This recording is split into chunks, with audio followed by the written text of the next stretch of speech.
La Organización de Estados Americanos y el gobierno de Daniel Ortega acordaron un calendario para iniciar una reforma electoral en Nicaragua. La misión de cooperación técnica que hará el acompañamiento tendrá su primera reunión con representantes del régimen de Daniel Ortega mañana domingo en Managua, la capital. Nicaragua vivió ayer otro La día. Organización de Estados Americanos acordó con el gobierno del presidente nicaragüense Daniel Ortega un calendario para analizar reformas al sistema electoral de aquí a enero de 2019, en medio de una aguda crisis política. La OEA anunció el viernes en un comunicado que una misión de cooperación técnica para el fortalecimiento institucional en Nicaragua realizará el domingo en Managua su primera reunión con representantes del gobierno para definir un plan para alcanzar la reforma. La oposición nicaragüense, que reclama la salida de Ortega del poder, ha denunciado que el gobierno controla el sistema electoral al tener a sus aliados al mando del Consejo Supremo Electoral y los tribunales de justicia. El acuerdo con la OEA se da en momentos en que el diálogo, mediado por la Iglesia Católica, está suspendido tras los violentos ataques del miércoles contra manifestantes opositores, que dejaron al menos 16 muertos en la jornada más violenta desde que empezaron las protestas el pasado 18 de abril. Familiares de los fallecidos en los choques del miércoles comenzaron a enterrar el viernes a sus seres queridos. Toda la familia, Señor. Fue herido de bala. Me lo quitaron, me lo arrebataron. No me lo dejaron vivir su vida, solo me lo dejaron llegar a sus 15 años. Más de un centenar de personas han muerto en la represión por parte de las fuerzas de seguridad y grupos afines al gobierno, según datos del Centro Nicaragüense de Derechos Humanos. Vamos a saludar a esta hora a María Fernanda Alemán, diputada por el Partido Liberal. Gracias por estar con nosotros. Bienvenida a NTN 24. Muchas gracias, Carlos. Gracias por darme la oportunidad de dirigirme a la teleaudiencia de NTN 24. Es un gusto, bienvenida. ¿Por qué hay tanta distancia entre manifestantes y gobierno respecto a un posible acuerdo de paz en Nicaragua? ¿Qué es lo que le está poniendo más gasolina a este conflicto, a esta crisis? Bueno, lamentablemente la razón por la cual no nos hemos podido sentar a buscar una salida pacífica es porque realmente este gobierno no ha demostrado ninguna intenciones de querer buscar la paz. Lo primero que nosotros hemos exigido es, y digo nosotros en un plural de humildad, ¿verdad? Porque como partido político no estamos participando en el diálogo. Sin embargo, como ciudadana nicaragüense, me siento parte de esta lucha que se está haciendo a nivel nacional, y la realidad es que nosotros lo que hemos exigido es que los temas que se deben de discutir en estas pláticas, en estos diálogos, son precisamente cómo democratizar el país. El gobierno insiste en que primero y ante todo se deben de levantar los tranques que hoy por hoy existen a nivel nacional por todo el territorio. El problema es que si se levantan los tranques, que es la medida única que tienen los campesinos, el movimiento campesino y los estudiantes y la sociedad civil de presionar, es como que perderían un espacio de presión ante el gobierno, que ha demostrado durante estos 45 días que no tiene ningún interés en encontrar una manera pacífica para resolver esta crisis profunda en la que Nicaragua se encuentra el día de hoy. El gobierno de Daniel Ortega, considerado régimen por algunos gobiernos de la región, por algunas organizaciones internacionales, le pregunto, ¿ha cerrado filas con sus aliados, con la fuerza pública, con las instituciones de Nicaragua frente a este conflicto, o por el contrario comienza a mostrarse otra realidad en el panorama político en Nicaragua, producto precisamente de la manifestación ciudadana? Pienso yo que en estos momentos el gobierno del dictador Daniel Ortega está en una situación totalmente aislada. Los que antes eran sus aliados o de alguna manera lo ayudaron a gobernar, que en su momento fue la empresa privada para mantener una estabilidad económica, ellos mismos hoy por hoy también han dado la espalda y se han apartado de ese sistema.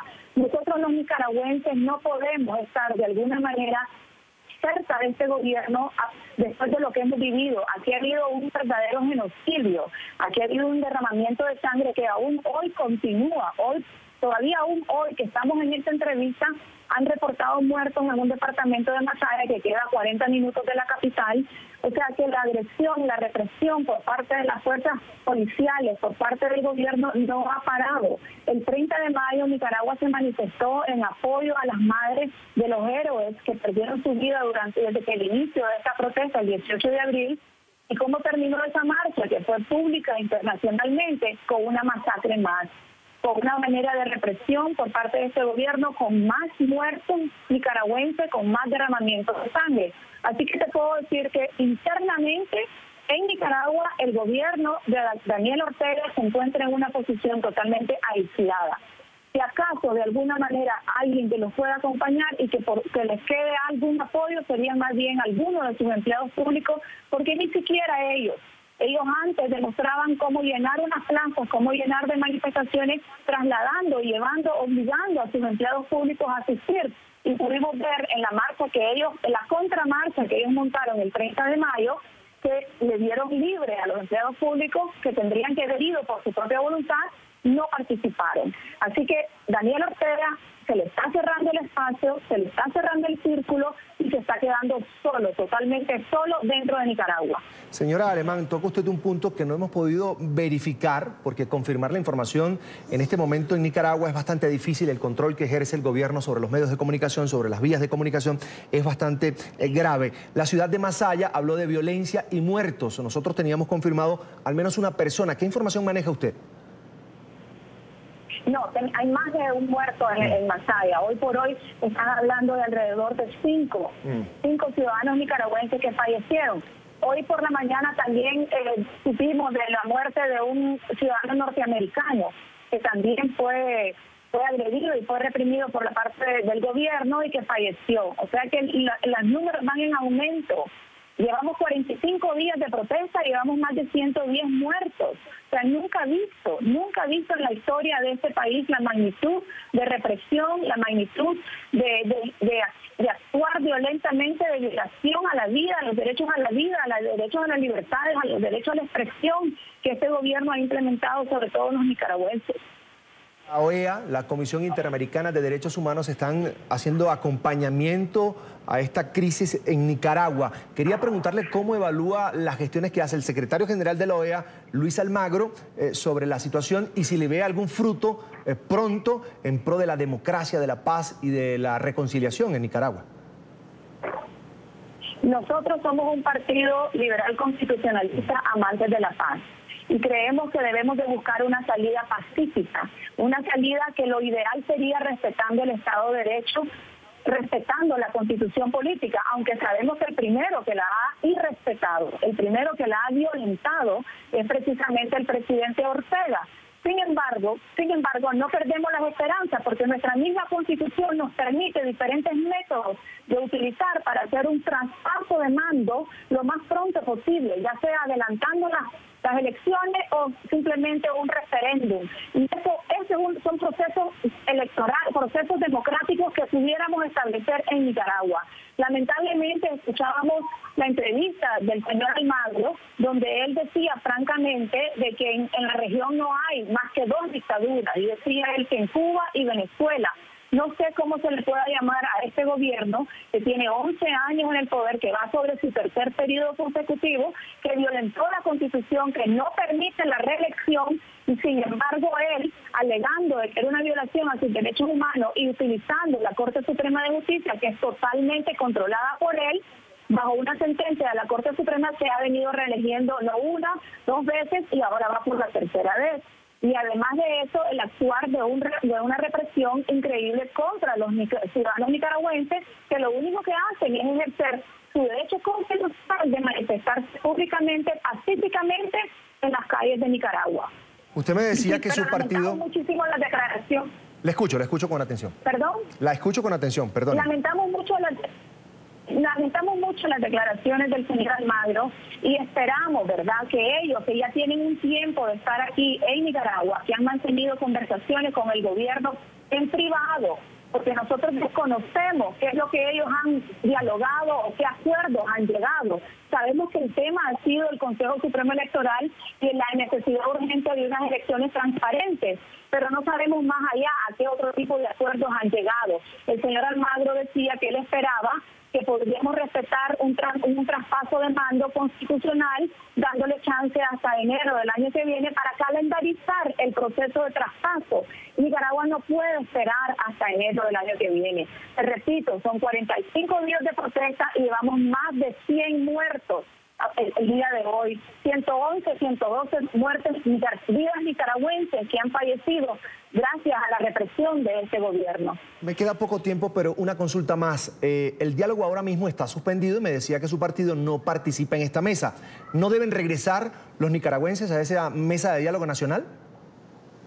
Por supuesto que sí. Nosotros tenemos todas nuestras esperanzas puestas en este diálogo. Como partido político no fuimos invitados. Sin embargo, quiero que sepas, Carlos, que nosotros hemos elaborado lo que llamamos un documento, lo que hemos llamado el paso a paso, y fue enviado a la conferencia episcopal, a los obispos que nos representan ahí como nicaragüenses, se lo enviamos a la empresa privada y a todo el cuerpo diplomático acreditado en Nicaragua, donde nosotros como partido constitucionalista les damos las diferentes avenidas que se pueden tomar, argumentos que ellos pueden utilizar en la mesa del diálogo para buscar una salida pacífica. Nosotros responsablemente hemos venido trabajando en ese sentido. Desde la Asamblea Nacional estamos también trabajando en una propuesta de ley marcos constitucional, pero ya hay un antecedente en Nicaragua que ha sido utilizada 3 veces y podría ser una salida si hay voluntad política, porque también tenemos que recordar que el señor Ortega controla todos los poderes del Estado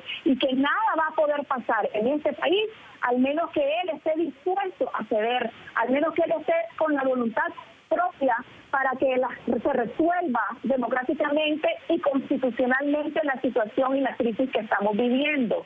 Así que esperamos que el diálogo vuelva a ser una realidad. Sé que han tenido una reunión reducida donde hay 3 representantes del gobierno y 3 representantes de las mesas del diálogo, donde han logrado de alguna manera avances. Se pueden decir que avances, sí, porque por ejemplo reconocieron los resultados que la Comisión Internacional de Derechos Humanos vino a establecer aquí, donde dijeron francamente y en altas y claras voces la magnitud de la represión que el gobierno estableció en los estudiantes y en los manifestantes pacíficamente. Eso es un gran avance, pero de ahí para allá no hemos podido avanzar y la situación se está empeorando cada día más. El nivel de delincuencia se está saliendo de las manos. Tenemos ciudades donde han sido saqueadas, donde ya no existen comercios, porque hoy en la ciudad de Masaya no es más que el mercado del mercado donde se vende, ¿verdad? El de Masaya había quemado su totalidad. Eso solamente viene a perjudicar a los nicaragüenses y a la economía de este país. Así que tenemos todas nuestras esperanzas puestas en que este diálogo se pueda volver a instalar lo más pronto posible y que el señor Ortega recapacite y se dé cuenta del daño gravísimo que le está dando a la economía y sobre todo la represión a las vidas nicaragüenses que tiene que parar. Quiero agradecer a María Fernanda Alemán, diputada del Partido Liberal Constitucionalista, además ex primera dama de Nicaragua. Como siempre es un gusto, tenga usted una muy buena tarde. Muchas gracias, Carlos. De igual manera, y esperamos y tenemos fe que vamos a salir adelante. Este pueblo merece vivir en paz y merecemos seguir con nuestra lucha de día a día por la libertad y la democratización de este país. 1 millón de gracias. Hasta pronto.